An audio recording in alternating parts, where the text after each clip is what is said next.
Deus os abençoe em nome do nosso Senhor Jesus Cristo. Jesus está voltando. Como está a minha preparação?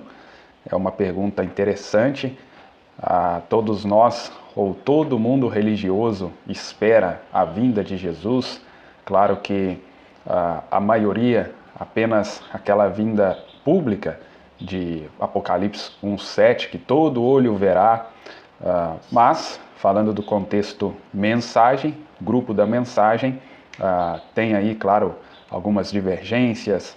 Uns esperam vindo numa nuvem, outros num cavalo branco, mas o certo é que todos esperam a vinda de Jesus.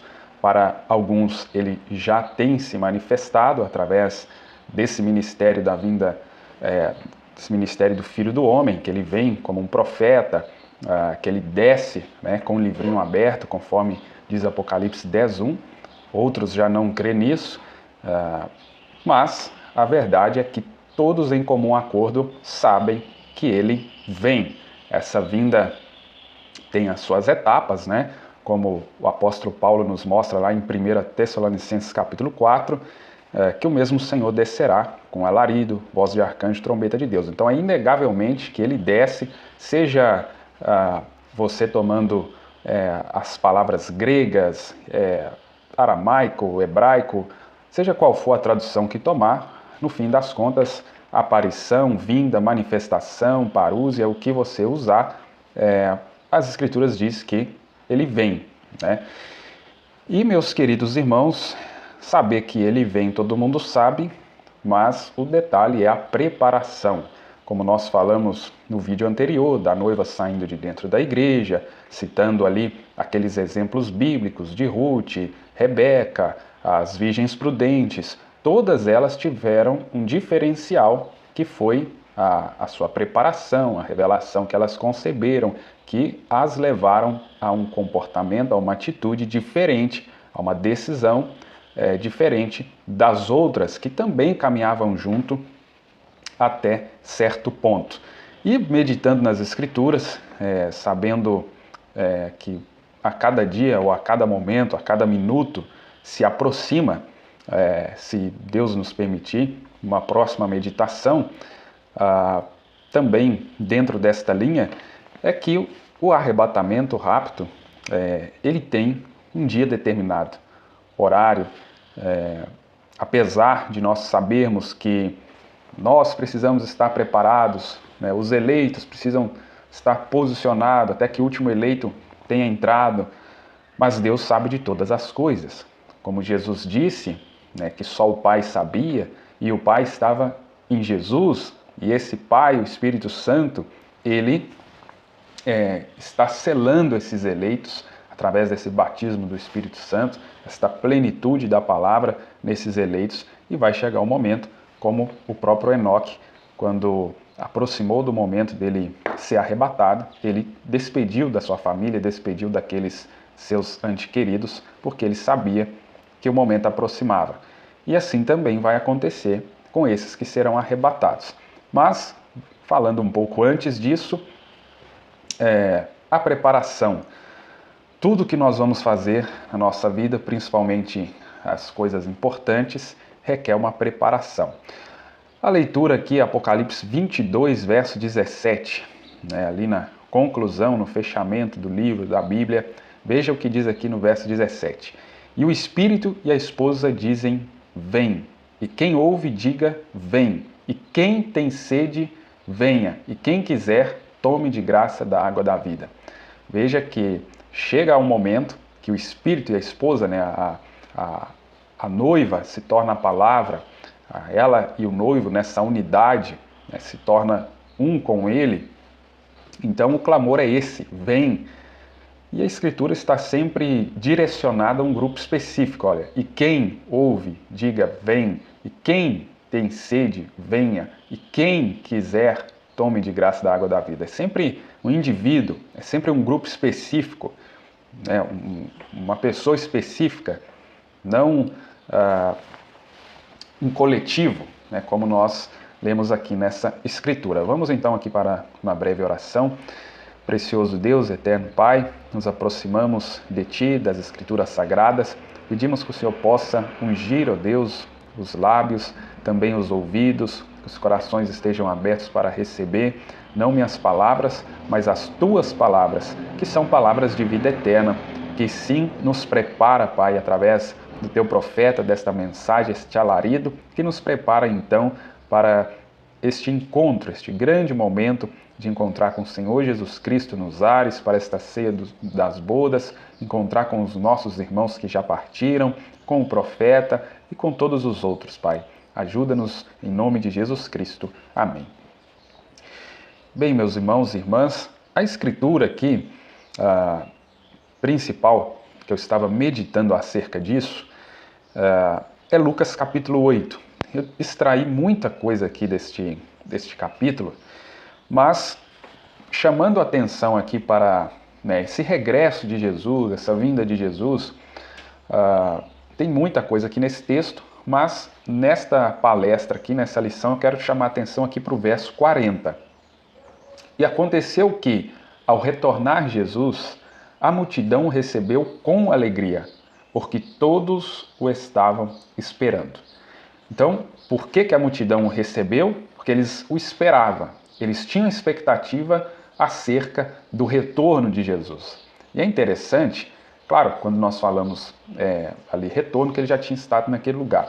Agora, nós também estamos esperando por um retorno dele. Por quê? Ele já esteve aqui nessa primeira vinda e agora nessa segunda vinda para nos levar. É claro que nós temos a manifestação dele para nos dar a conhecer e depois ele volta para nos levar, como a história que o profeta conta daquela prima órfã. Ele vem, se manifesta para ela, se revela para ela e dá a promessa e depois retorna para levar ela embora. Então vejam bem, irmãos, aquela multidão o recebeu com alegria porque eles tinham uma expectativa. Porque o que eu li aqui em Apocalipse 22, 17? E o Espírito e a esposa dizem, vem. Então, para esse grupo que deseja, que almeja esse arrebatamento, o Espírito dentro deles está clamando, vem, ora vem Senhor Jesus. Quem tem sede, venha. Quem quiser, tome de graça dessa água da vida. Aqui era uma multidão, e é claro que quando nós vamos lendo o texto aqui, dessa multidão toda que estava aqui, uma mulher teve o tipo de fé necessária para tocar Jesus. Mas não fisicamente apenas, mas tocá-lo a ponto de extrair dele virtude, poder. Ela tinha a fé necessária para tocar Jesus dessa forma.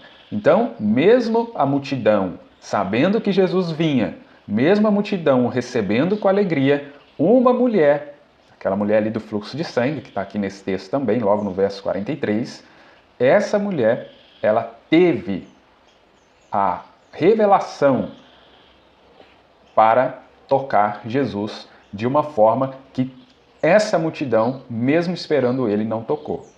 Então está aqui o ponto. Existe a multidão, tanto do mundo religioso, tanto da mensagem, que espera essa vinda de Jesus. Existem os grupos com a visão deslocada, com suas interpretações, sim, mas no geral, todos esperam essa vinda de Jesus, essa volta de Jesus. Agora, existe uma mulher, uma igreja, uma noiva, que capta essa revelação, que toca Jesus, que consegue aproximar dele da maneira correta e não só fazer parte deste grupo que o espera, mas fazer parte desta minoria que ele é atraído por ela, que ela lhe chama a atenção, que ela extrai dele essa virtude, esse poder. E qual poder que eu estou falando para nós hoje? Essa dinâmica que junto dessa mecânica nos leva para essas alturas, a encontrar com ele Jesus Cristo literal. Então, capte isso aqui, irmãos. Há uma multidão esperando. E até com alegria, com expectativa. Claro que existe aqueles que nem expectativa para isso está tendo. Que está ocupado com os afazeres aqui dessa terra, com seus objetivos, com seus planos e nem tem essa expectativa de se encontrar, de recebê-lo. Ok.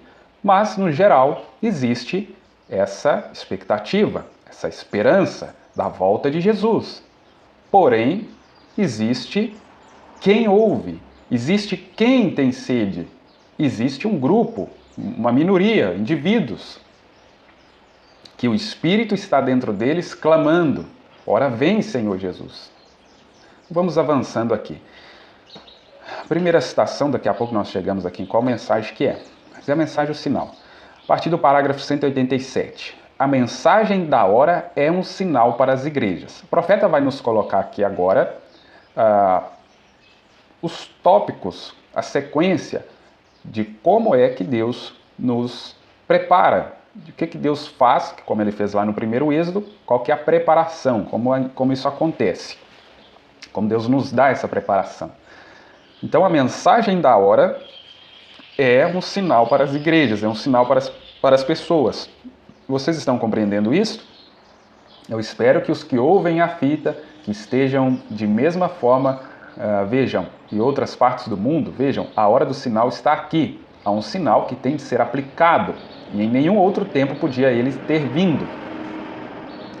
Então, conforme essa mensagem, o sinal, nós aprendemos que, além de ter o sinal, você precisa aplicá-lo. Observe a preparação de Deus para aquele tempo. Agora, como sabemos que a Bíblia disse, todas aquelas coisas sucederam como exemplos. Vejam vocês, para nós. Observe, quando Deus estava para julgar o Egito, ele primeiramente fez uma preparação. O que fez ele ali na primeira vez? Ele nunca muda sua ordem. Então lá, na saída de Israel do Egito, o Egito seria julgado, foi julgado por Deus, mas antes dele ser julgado, Deus trouxe uma mensagem, Deus trouxe sinais, uma preparação para o povo de Deus receber aquilo e escapar daquele julgamento. E Malaquias 4 também promete um julgamento.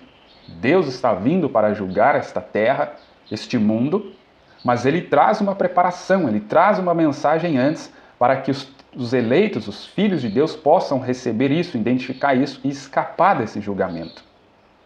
A primeira vez, quando ele fez sua preparação, ele enviou um profeta com uma mensagem.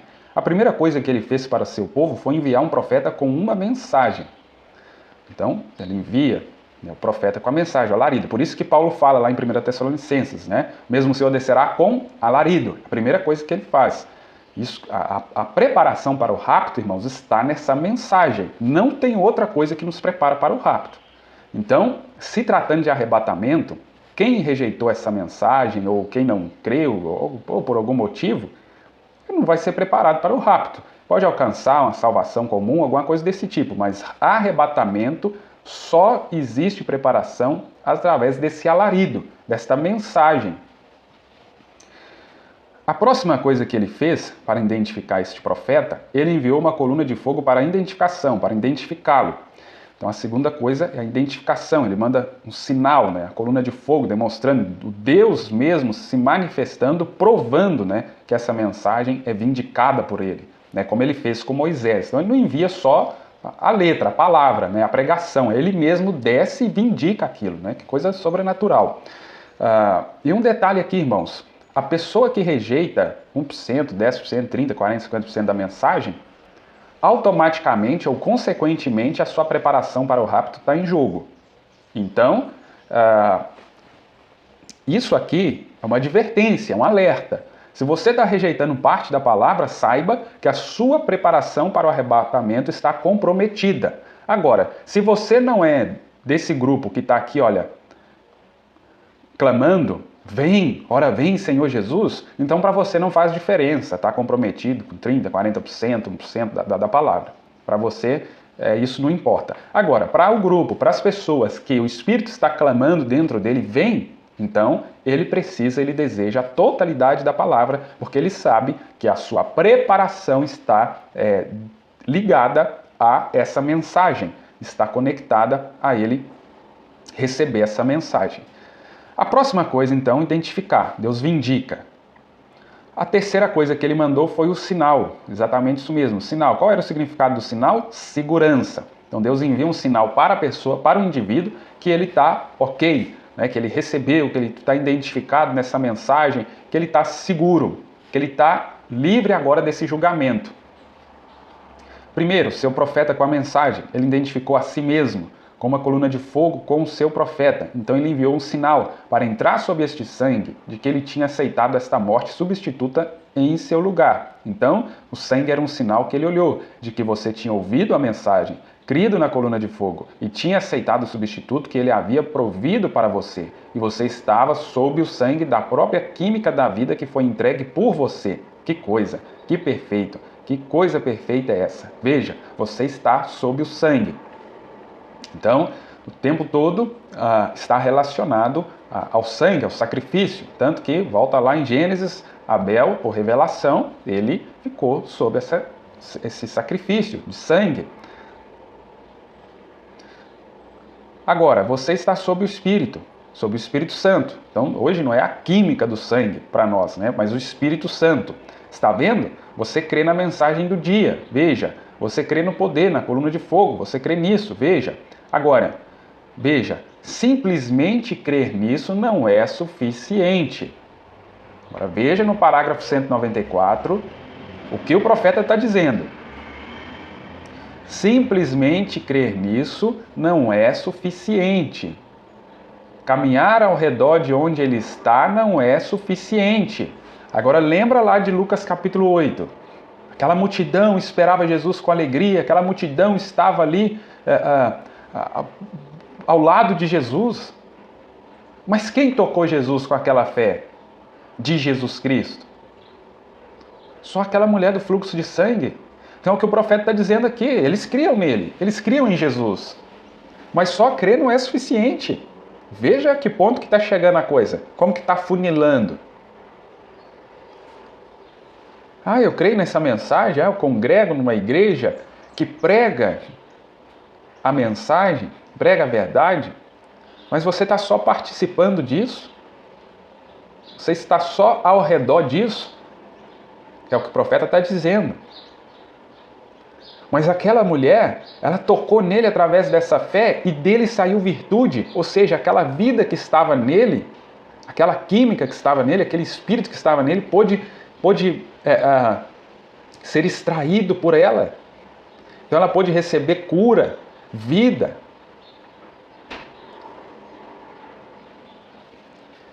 Então caminhar ao redor de onde ele está não é suficiente. Veja, isso torna você pior.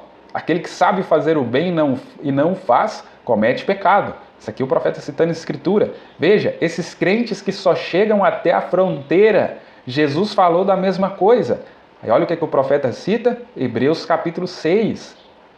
Pois é impossível que aqueles que uma vez foram iluminados e se fizeram participantes do Espírito Santo e provaram da boa palavra de Deus e do mundo por vir e recaíram, sejam outra vez renovados para arrependimento, vendo que crucificaram para si mesmos o Filho de Deus e tiveram por profano testemunho do sangue, por meio do qual eles foram santificados. A química aí santifica, não é o sinal. O sangue não é o sinal agora, a vida é o sinal. Então veja, meus irmãos, que gravidade da coisa. Chegam a ser santificados. Só que o que acontece? Fica só na fronteira. Irmão, se você captar isso aqui, que os crentes que chegam só até a fronteira, o profeta está dizendo que eles se enquadram aqui em Hebreus capítulo 6. Que eles provam do Espírito Santo, provaram da boa palavra, foram participantes do Espírito Santo. Essa chuva caiu no meio deles. Mas não expuseram a vida. E para ter a vida, irmãos, para ter a vida, era necessária a intimidade, era necessário ele conhecer essas pessoas, porque só através dessa intimidade a semente é transmitida para o ventre, e aí é sangue. E aí a pessoa tem a vida dele, o espírito dele. Mas chegam só até a fronteira. Ficam ali ao redor, participam. A vida não podia estar lá, porque era um animal, né? Lá no Velho Testamento. A química era o sinal, tinha que se aplicar sangue literal na porta. Mas agora é o Espírito Santo. Chegaremos a isto dentro de um momento, para provar isto. Veja, é a vida que é o sinal. Então o sinal hoje é o batismo do Espírito Santo no indivíduo. E somente esses que vão cumprir ali Apocalipse 22, 17. O Espírito e a noiva dizem vem. Somente esses que têm o batismo do Espírito Santo têm o Espírito para clamar dentro deles. Ora vem, Senhor Jesus.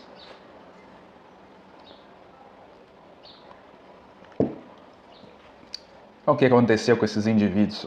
Sua vida já não existe. Você está morto. Sua vida está morta. Você está escondido em Deus, através de Cristo e selado aí pelo Espírito Santo. A mente que estava em Cristo está em você. E Cristo e a Bíblia e a palavra são a mesma coisa. Agora você é epístola viva. Aí como o pastor Davi fala, né? Deus vai vir buscar, Cristo vai vir buscar o seu Espírito, que vai ser tirado dessa terra, que é o Espírito Santo. Agora, como essas pessoas aqui morreram e nasceram de novo e foram batizados pelo Espírito Santo, é o Espírito Santo que vive nelas, é a mente de Cristo que está nelas, então elas vão ser levadas juntas. Porque Apocalipse 22, o Espírito e a noiva, agora eles estão juntos, misturados. É um só, então ele vem tirar isso da terra. Aí todos sabem que durante os 3 anos e meio não vai ter Espírito Santo aqui na terra, ele foi retirado. E como essa noiva se tornou um com ele, ela é tirada junto. Porque ela saiu da igreja, entrou em Cristo, está em Cristo, se tornou um com ele. Aí outra escritura que o profeta cita, olha como fecha aqui. E se estiverdes em mim e minhas palavras estiverem em vós, pedireis tudo o que quiserdes e vos será feito. Vê? Por quê que será feito? Porque ela vai pedir o que é a perfeita vontade dele, porque é ele que está dentro dela. É a mente dele que está guiando ela. Aí as pessoas querem Marcos 16, 15 na vida delas, elas querem João 14, 12 cumprir na vida delas com suas mentes naturais, carnais. É claro que não vai. Claro que não vai. Acho que vai pedir tudo o que quiser com sua mente, com a sua vida, sem estar escondida em Cristo, sem ser a mente de Cristo guiando elas. Não vai acontecer mesmo. Deus não vai dar esse poder mesmo. Essas pessoas com seus corações duros vão querer vingar um dos outros, vai querer realizar suas próprias vontades. Por que acontecia? Por que o profeta falava e acontecia? Porque era a mente de Cristo. Lembra do casal com um comportamento obsceno no culto? Deus desceu e disse para ele, o que tu falar vai acontecer. Mas por que Deus permitiu isso? Porque Deus estava nele. Deus sabia que ele ia dizer a coisa correta. Agora, você está preparado para isso? Você está preparado para Deus te dar poder e você poder falar e as coisas acontecer? Você tem passado por esse processo? Você está preparado, apto? Aplique, ó igreja, não vá falhar, queira não falhar.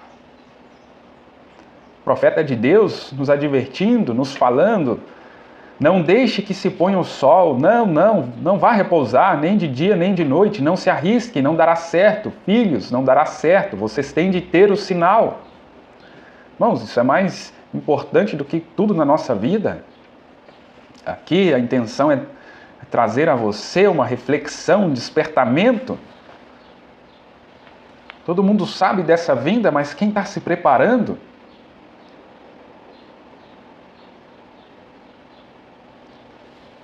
Quem sabe se perde muito tempo discutindo com o grupo A, com o grupo B, detalhes até gramáticos,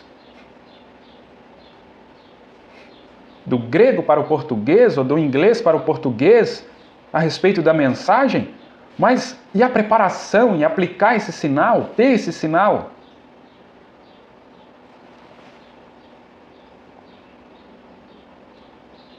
Você diz, eu creio, sim, eu creio na mensagem, está bem, mas isso é bom. Mas você tem que ter o sinal. Está ouvindo o Tabernáculo Brana? O Tabernáculo Brana, com um profeta e tudo, mas tinha que aplicar o sinal. E hoje, tabernáculos da mensagem,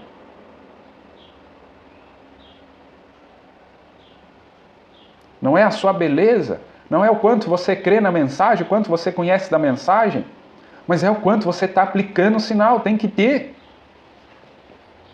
É isso que Deus vai vir buscar.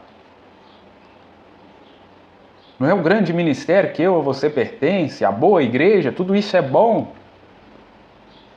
Crer na mensagem é bom, muito bom, mas e o sinal? E o Espírito Santo? Que vai nos tirar, nos livrar desta ira de Deus que está para cair sobre a terra? Ou será que as pessoas estão imaginando que a igreja delas, a construção ali, a alvenaria, vai funcionar como a arca de Noé? Vão entrar tudo ali para dentro quando o juízo estiver caindo. Acha que porque está escrito ali tabernáculo, vai impedir que uma bomba caia naquilo ali e destrua tudo?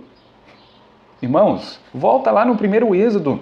Se um israelita não tivesse o sinal aplicado, se ele fosse um primogênito, morreria. Podia ser filho do sacerdote, podia ser filho de quem fosse.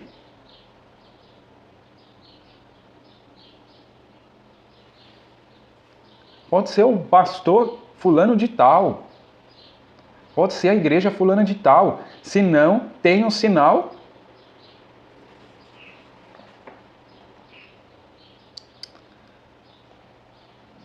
porém aqui, né, lá era a vida do animal, porém aqui é a própria vida dele, aquela que estava no sangue, e a química unicamente era um indicativo ou um sinal de santificação, mas a própria vida é o sinal, pois sem a circuncisão, sem o sinal, você nem sequer está no pacto. Ah, quantas pessoas nem sequer estão no pacto, hein? Meu Deus! A coisa inteira funciona em harmonia. Se você diz que está circuncidado pela palavra e por ela somente, então você crerá na palavra. Se você crê na palavra, então o sinal tem que vir. Pois ele disse: arrependei-vos, cada um de vós seja batizado no nome de Jesus Cristo para perdão dos pecados e recebereis o dom do Espírito Santo. Aí está você. Ó, que coisa! Agora já imaginou, irmãos? Depois de tantos anos de mensagem, tantos anos, quantas pessoas não saíram nem aqui de Atos 2,38? Você já imaginou isso? Grupos aí que saíram pregando terceira vinda, milênio e tantas coisas profundas e maravilhosas da mensagem que não passaram nem de Atos 2,38. Por quê? O profeta está dizendo que se você, se nós realmente fomos circuncidados pela palavra, se nós realmente cremos, porque aquela mulher do fluxo de sangue, ela creu. E porque ela creu, veja que tocou Jesus e saiu poder, emanou poder, virtude, vida. O que quer dizer isso aqui? O profeta vai dizer com as palavras dele, mas eu já vou adiantando, que a pessoa não creu. Ah, por que acontecia isso ou aquilo com a igreja primitiva e hoje não acontece? Porque as pessoas não crêem. Elas são participantes da mensagem, elas estão ao redor da mensagem, mas elas nunca creu. Por isso que não acontece. Ah, por que escândalos entre pastores, entre igrejas e tal, essas coisas nunca creram. Eles participaram da mensagem, a chuva cai sobre justos e injustos, Hebreus 6, a parábola da chuva, mas nunca creram. Por isso os sinais não podem acompanhar. Aí eu fico pensando, depois de tantos anos, aí Deus vem e usa homens para poder chamar a atenção lá das coisas rudimentares, né? Das doutrinas lá, Atos 2, as coisas lá de trás que o profeta, quando iniciou o ministério, isso acontecia. E que hoje, as pessoas que realmente creram, acontece na vida delas, como eu conheço. Como eu tenho testemunhos na minha vida, como eu tenho pessoas próximas, como o meu pai, que eu acompanhei bastante coisa. Mas por quê? Porque bem aqui, quando recebeu a mensagem, ele creu. Essas pessoas creram.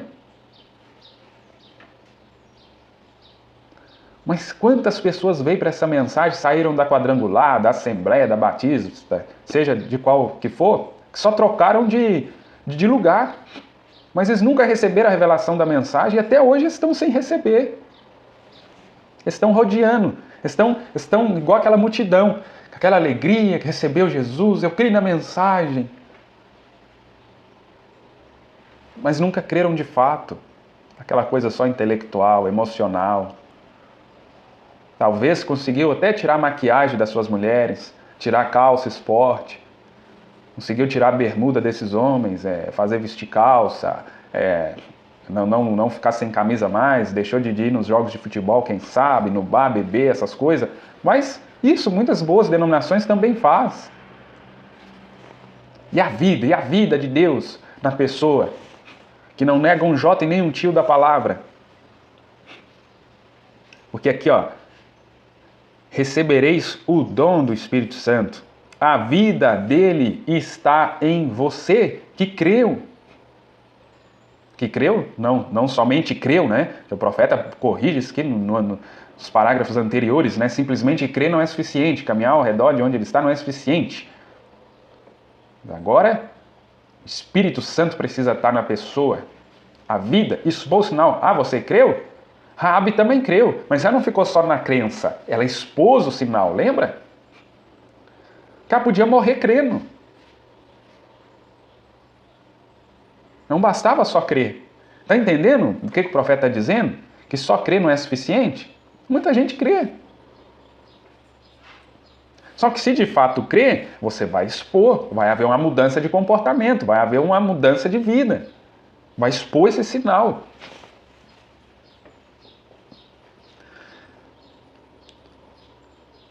Observemos então a preparação do seu povo da terra prometida. Então aqui já o profeta já nos trouxe a preparação, né? Mas nós vamos ler mais algumas coisas aqui. Observemos então a preparação do seu povo da terra prometida.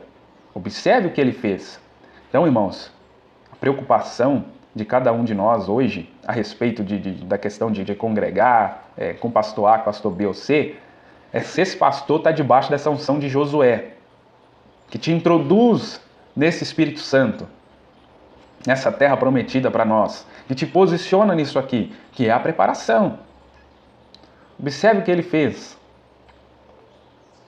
Primeiramente, ele havia preparado uma terra para o seu povo, ele tinha preparado uma terra para eles, e agora ele enviou ali uma preparação para isto, para as pessoas da terra prometida. Então há um arrebatamento, mas agora ele enviou uma mensagem para nos preparar para esse arrebatamento, para esse milênio, ceia das bodas e tudo mais.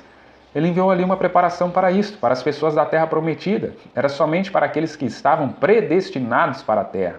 E como ele fez isso? Ele enviou um profeta com uma mensagem, a identificou pela coluna de fogo e deu um sinal para que pudessem ficar descansados que tudo isso estava correto. Isso mesmo, isso foi seu consolo. Israel saindo do Egito, então foi um tipo, este é um protótipo da igreja saindo das denominações. Agora, nem todos se denominam. Eu me refiro à noiva. Nós falamos da noiva saindo da igreja, né? Vem algumas pessoas, existem alguns dos independentes que estão tão ruins quanto os denominacionais, às vezes piores que eles. Então lá nos dias do profeta já tinha essas pessoas que eram, vamos dizer, grupos independentes. Como hoje nós estamos tendo muitas pessoas que não congregam em lugar nenhum, né? São ali grupos independentes. E o profeta dizendo ali que existe alguns dos independentes que estão tão ruins quanto os denominacionais. A pessoa pode viver num sistema dentro de casa. Então, não se iluda com isso, que não está congregando com um pastor que a princípio está num sistema, você pode estar num sistema dentro de casa também. Eu estou falando sobre o sinal aplicado. O sinal está de acordo com toda a palavra. Vem, ele tem de estar, porque ele é a palavra. Ele é a vida que estava na palavra. Minhas palavras são espirituais, elas são vida, disse Jesus. Está vendo? Mensagem, o sinal. Irmãos, essa mensagem aqui, sempre é bom voltar nessa mensagem, porque ela nos alerta. Principalmente se você ouvi-la, né? Ouvi-la.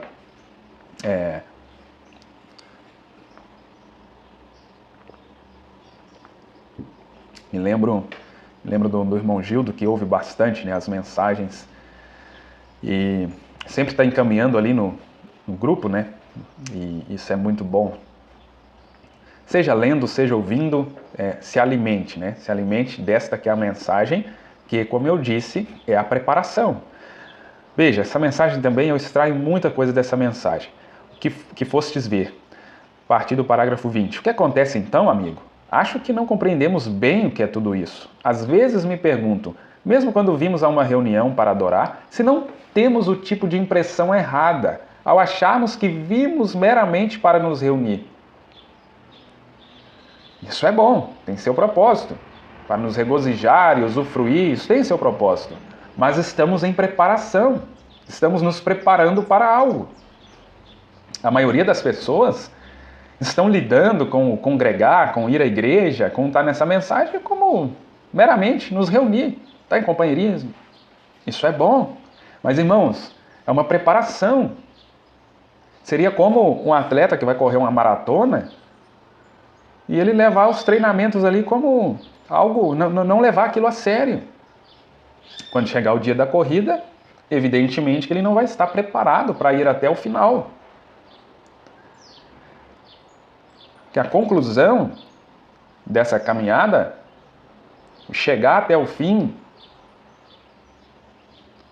o atingir o alvo, está conectado com a nossa preparação. Como nos preparamos no decorrer destes dias, o culto, irmãos, de domingo, que você vai participar na igreja, está totalmente ligado a como foi a sua preparação. O sucesso desse culto depende exclusivamente da sua preparação diária da semana. Tem a parte do pregador, do pastor? Tem. Mas principalmente do povo. Como o povo chega para aquele culto? Às vezes, é uma atmosfera pesada. O pregador parece estar carregando uns 2 sacos de cimento nas costas. Por quê? Os irmãos ali estão brigados uns com os outros, porque um está devendo o outro. Comprou, não pagou, é isso, é aquilo. E está tudo aquilo ali dentro do culto. Aí se o homem não estiver debaixo de jejum e oração, ele não consegue nem pregar. Então, tudo é uma preparação. E já disse isso várias vezes. Agora nós estamos falando da preparação para arrebatamento, para fugir dessa ira vindoura. Pode ser bom repetir. À medida que envelheço e começam a ver meus dias então se encurtando, começo a pensar nesta vida de uma maneira, irmão grande, como se fosse um pesadelo que estou tendo. Muitos de nós aqui têm sonhado, entrado em sonho sério. Você tentar lutar consigo mesmo. Muitos de vocês têm feito isto. Eu tenho feito isto muitas vezes. Tentado se acordar e de alguma forma você sabe que está dormindo. E sinto que é mais ou menos como a vida é. Exatamente na hora em que pensamos que estamos endireitados e tudo vai ficar bem, então algo vem e golpeia novamente. Agora, todos vocês, especialmente os que são mais ou menos da minha idade, sabem disso. Provas e batalhas da vida. Assim, às vezes tento me acordar, ó Senhor, em uma destas manhãs, ou uma destas noites, ou em algum tempo, vou acordar, vou estar em sua presença. Então, todas as provas e tristezas terão terminado. Espero que isso seja verdade. Espero que um dia eu possa acordar para ser como Ele. Esse é o desejo do meu coração, é acordar à sua semelhança e vê-lo. Irmãos, todos nós vamos ter que comparecer diante de Deus. Só que a questão é, comparecer diante dele nessa primeira ressurreição, ou nós que ficarmos vivos, transformados, é glória, é regozijo. Agora, comparecer diante dele lá no juízo final, ou estar aqui nessa tribulação e ele derramando essas taças, aí é terrível, irmãos. Veja mais essa citação, mensagem a respeito, parágrafo 55 e 56. Agora nós vamos começar, por em questão algumas destas pessoas. Se fosse dizer, entre vários exemplos, para começar eu pensaria, vamos tomar Noé por um momento. Noé tinha uma revelação de Deus. Todavia isto foi contrário a qualquer coisa que a ciência provaria ser verdade. Todavia ele tinha falado com Deus e Deus tinha falado com ele. E ele foi preparar uma arca, onde os escarnecedores e zombadores, assim como a Bíblia diz que eles seriam nos últimos dias, como eles eram naqueles dias, que aqueles escarnecedores escarneceriam de Noé. Ora, Eles pensaram que ele tinha perdido a cabeça, porque ele estava construindo uma arca desta forma, mas Deus trouxe julgamento sobre esses escarnecedores porque eles não ouviram o mensageiro de Deus e entraram naquela arca sob a sua pregação. Então Deus mandou seus julgamentos divinos sobre a terra. Primeiro ele fez uma preparação para todos que receberiam, para escapar disso. E então, se eles não escaparam por isso, há somente uma coisa que restou. Se eles não tomaram a preparação de escape por Deus, então há somente uma coisa que resta. Isso é o julgamento divino. Veja, irmãos, agora aqui, você somente pode fazer duas coisas. Isto lhe coloca ou na misericórdia ou no julgamento. Você tem que aceitar um ou outro. Ali é onde nós estamos hoje à noite. É um momento de decisão, irmãos. Ou nós tomamos a misericórdia de Deus, ou nós sofremos o seu julgamento. Somente não há nenhuma maneira de evitar isto. Deus sempre faz um caminho de escape para aqueles que desejam escapar. Aí lá no Apocalipse está dizendo, quem quer, quem deseja beber desta água, né? Quem tem sede. Então, o que sobra tem que sofrer o julgamento. Não porque Deus deseja, porém porque eles têm escolhido aquele caminho por si mesmos. Está vendo? Eles fazem sua própria escolha. Ali é onde nós estamos hoje à noite, amigos. A mesma coisa. Ou nós podemos tomar o caminho de escape de Deus, ou podemos sofrer o seu julgamento. Um ou outro que nós desejarmos. Está nas suas mãos.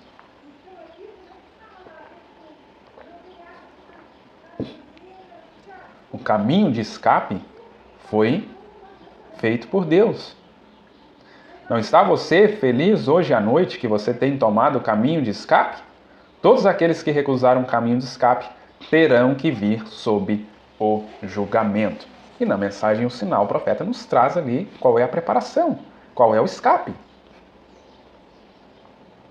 Mais uma citação. Veja, agora o profeta citando ali nessa mensagem, ele lê, né, ali Lucas capítulo 8, onde nós lemos a atitude daquela mulher, a maneira que ela se aproximou, a mulher do fluxo de sangue. Veja bem que a partir do parágrafo 30, tá? Alguns parágrafos aqui, você pode conferir depois na mensagem que vai aparecer aqui na sua tela.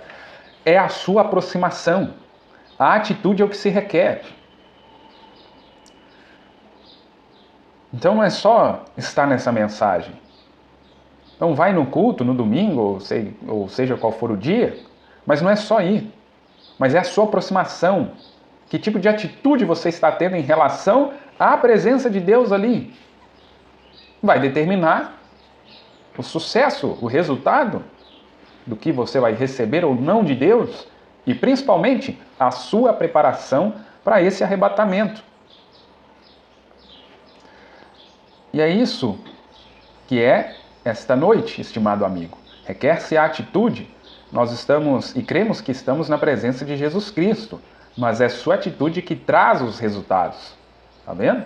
Tinha uma multidão lá na presença de Jesus Cristo, mas qual foi a atitude deles? Que tipo de aproximação eles tiveram? E hoje, quantas pessoas estão na mensagem, mas que tipo de aproximação eles estão tendo em relação a essa mensagem? A mecânica está aqui, e do mesmo modo está a dinâmica. Se você puder somente dar a partida, Deus fará o resto. Então está aqui, irmãos. Eu estava conversando com um homem aqui não faz muito, estávamos conversando sobre cura divina. Ele disse, eu não creria nisto, não me importa o que acontecesse. Quanta prova você pudesse mostrar disto, eu nem assim creio nisto. Bem, certamente, não importa o que você alguma vez fizesse por esse homem. Ele está perdido, ele não pode crer, não há nada nele para crer.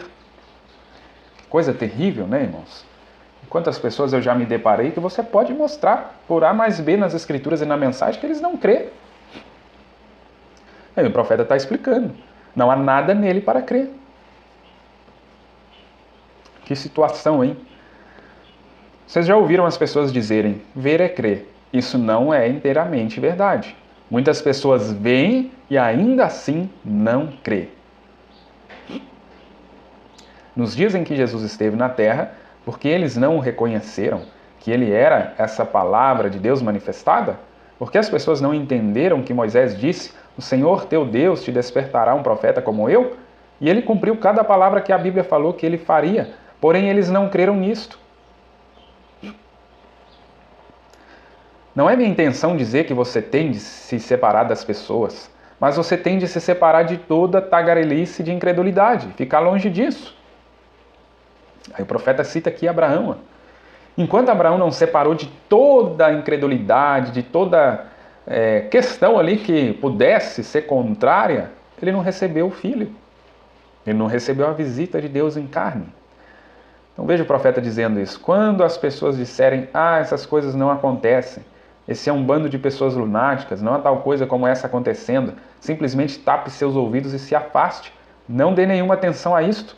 A Bíblia diz que Abraão não duvidou da promessa de Deus por incredulidade, mas foi fortificado, dando louvor a Deus. Seu nome foi mudado de Abrão para Abraão. A mudança do nome tornou o seu nome Pai das Nações.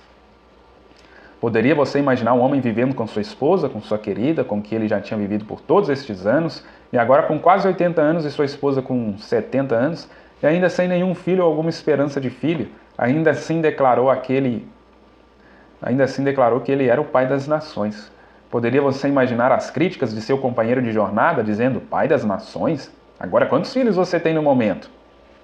E todas as críticas pelas quais ele teve de passar. Porém, Abraão não duvidou absolutamente em parte alguma, por incredulidade. Ele creu que Deus tinha condições de realizar o que tinha prometido. Que Deus provaria sua palavra, sem importar quanto tempo levasse. Mas ao invés de ficar cada vez mais fraco, como temos tendência a fazer, ele ficou mais forte o tempo todo. Se não aconteceu hoje, amanhã será um milagre maior, porque está um dia mais velho. Esse era Deus em Abraão, porque ele sabia que Deus provava que todas as suas palavras eram assim. Então, por que Abraão chegou nesse posicionamento? Era Deus nele, produzindo essa fé. Abraão não tinha somente uma fé em Jesus, mas ele tinha a fé de Jesus, ele tinha revelação. Se seus filhos somente tomarem a sua palavra, de modo que ele possa provar isso por meio de você, essa é a única maneira dele poder provar a sua palavra. Ele não aprova incrédulos. Eles não podem ser provados, eles são incrédulos. Porém, ela não é a incrédulos. Não é para incrédulos. Então, por que, irmãos, muitas coisas não acontecem no meio dos chamados aí crentes da mensagem? Porque são incrédulos. Há muita incredulidade no meio desses grupos. Então, Deus não pode provar sua palavra para eles. Porque Deus não prova a incrédulos, Ele prova a crentes, aos que crê. O profeta dizendo, é para aquele que crê. E se ele puder encontrar alguém que crê em sua palavra, ele provará sua palavra por meio de você. E algumas vezes, enfermidades e coisas tais nos acontecem dessa maneira, de modo que Deus possa provar a si próprio. Então, tudo tem um propósito, né? Deus permite muitas coisas para Ele provar, né, a si próprio, através de você, através de mim. Deus cumpre sua palavra. Se disseres a este monte, move-te, não duvidares em teu coração, mas creres que se fará aquilo que disseste, tu podes ter aquilo que disseste. Jesus disse em São Marcos 11, isso é verdade, eu sei que é a verdade, é a palavra de Deus, e isso prova que é a verdade. Estamos simplesmente com medo algumas vezes. Chegamos a um ponto onde estamos com medo de que Ele não cumpra essa palavra. Meu Deus, Ele cumprirá essa palavra. Ele disse que o faria. Agora, constatamos que isso é verdade. Ele provou isto. Muitos dos seus críticos se encontravam ali. E Ele não está livre de críticos hoje. Se tivessem sabido quem Ele era, não teriam sido seus críticos. Porém, eram seus críticos porque não sabiam quem Ele era. E assim é com a mensagem hoje. Tantos bons homens e mulheres criticam isto porque não sabem o que é isto. Assim é hoje, irmãos, perfeitamente. As pessoas não têm revelação. E a revelação, a revelação de Jesus Cristo, conforme Apocalipse 1, conforme a exposição das eras, o profeta nos mostrando isso, a revelação de Jesus Cristo, mostra quem Deus é para a pessoa, revela Deus para a pessoa, a deidade de Jesus Cristo, mas sem saber quem Ele é. Então elas criticam isso, então elas não podem crer nisto. Então não podem estar preparadas para o arrebatamento. Vê onde isso culmina? Então, mais uma escritura aqui, 2 Timóteo 4, versos 7 e 8, né? Tão conhecido. Combati o bom combate, acabei a carreira e guardei a fé. Desde agora, a coroa da justiça me está guardada, a qual o Senhor justo juiz me dará naquele dia. E não somente a mim, mas também a todos os que amarem a sua vinda. Então, tem muita gente que espera, está nessa expectativa, nessa esperança, mas aqueles que amarem essa vinda, que estiverem preparados para essa vinda. Então, veja, já vamos caminhando aqui para o fim. Olha a mensagem, um paradoxo. Isso ainda encontramos entre os seres humanos. Ainda encontramos isso entre os seres humanos. Somos propensos a ser assim.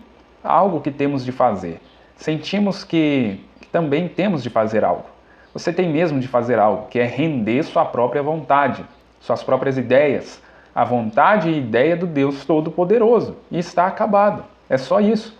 Somente tome a promessa dele. Não pense em mais nada. Ande por ela. E Deus faz o resto. Foi o que Abraão fez. Se rendeu. Mas como é difícil para as pessoas se render. Como é difícil para se render à vontade de Deus, ao que Deus disse. Principalmente hoje. As pessoas sabem tanto, são tão cheias de eu, são tão conhecedoras. Então eles quiseram uma lei e Deus sempre lhe dá o desejo do seu coração. Irmãos, veja que primeiro Israel tinha a graça, só que eles quiseram a lei, porque eles queriam fazer algo. Não estava suficiente o que Deus fez por eles. E o profeta está dizendo aqui, Deus sempre lhe dá o desejo do seu coração. Então, cuidado com os desejos do seu coração, hein? Cuidado com o que você anda desejando no seu coração, porque Deus vai te dar. Aí nós vemos a importância de ter o Espírito Santo na nossa alma.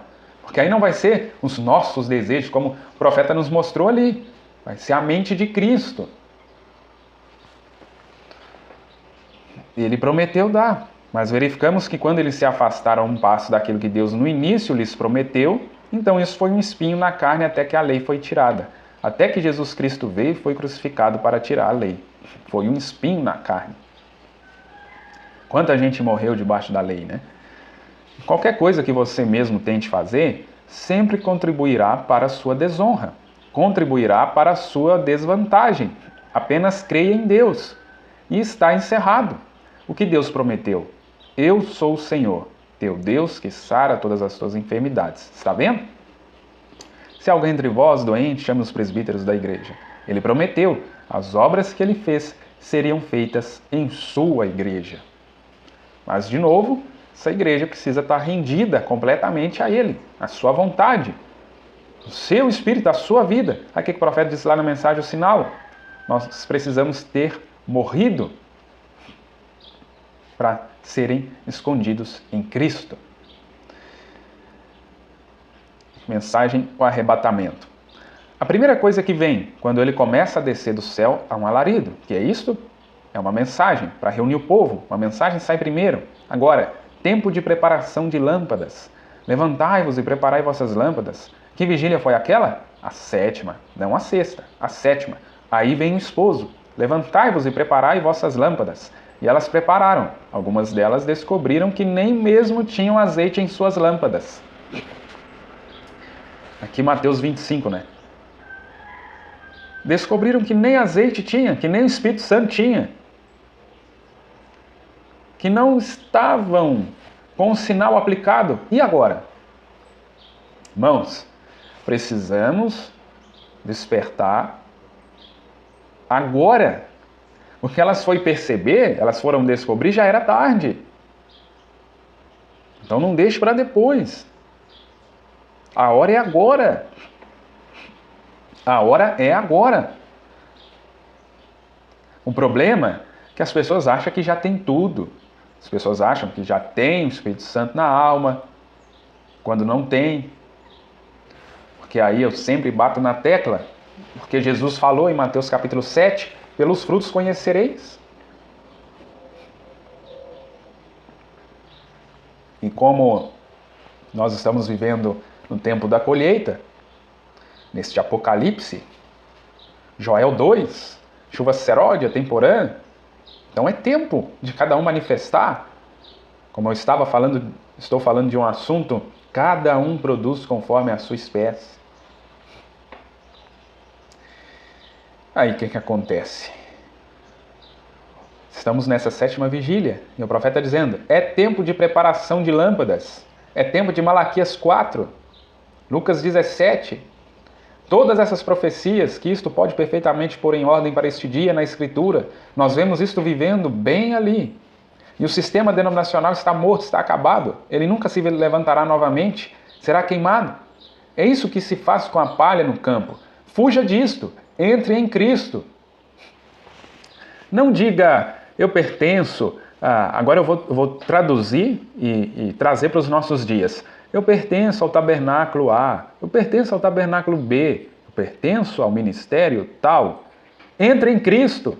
Se você está em Cristo, não há uma palavra escrita aqui em que você não creia. Não importa o que alguém diga. E então Deus torna essa coisa manifestada, porque você, quando Ele derrama o Espírito sobre a palavra, o que acontece? Exatamente como pôr água sobre qualquer outra semente. Ela viverá e produzirá a sua espécie. E estamos vivendo no tempo dessa chuva. A água, o Espírito Santo está sendo derramado. E cada um está produzindo sua espécie. Então, aqueles que foram predestinados, eleitos para estarem preparados para esse arrebatamento, irmãos, vão estar. É por isso que, se Deus nos permitir, nós vamos entrar nesse assunto de que o arrebatamento tem dia e hora marcado. Porque quem foi eleito, escolhido para isso, irmãos, vai estar preparado. Aí tem gente desviada achando que, quando aconteceu o terremoto de Los Angeles, eu volto correndo para a mensagem. Que isso tem que acontecer. E quantas pessoas estão há tempos aí desviado? A coisa já evoluiu há muitos anos e estão parados ainda naquele conhecimento que eles tinham lá de trás. E achando que muitas coisas, só que vai acontecer exatamente como aconteceu lá na primeira vinda, que os discípulos, que tinha aqueles discípulos de Jesus, que era de João Batista, não é mister que Elias venha primeiro? E Jesus, Elias já veio, fizeram dele o que quiseram. O quadro vai se repetir. Não tinha que acontecer isso, não tinha que acontecer aquilo? Já aconteceu, meu querido.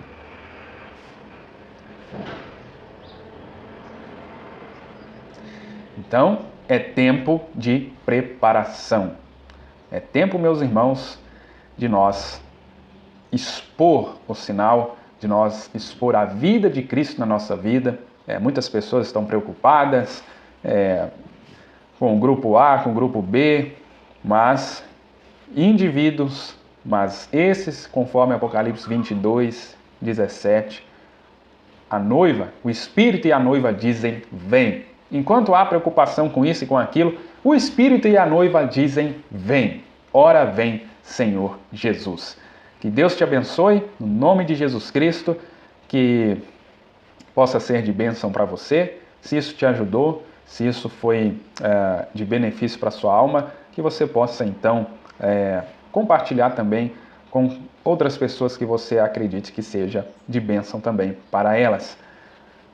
Até a próxima, se assim Deus nos permitir. Shalom!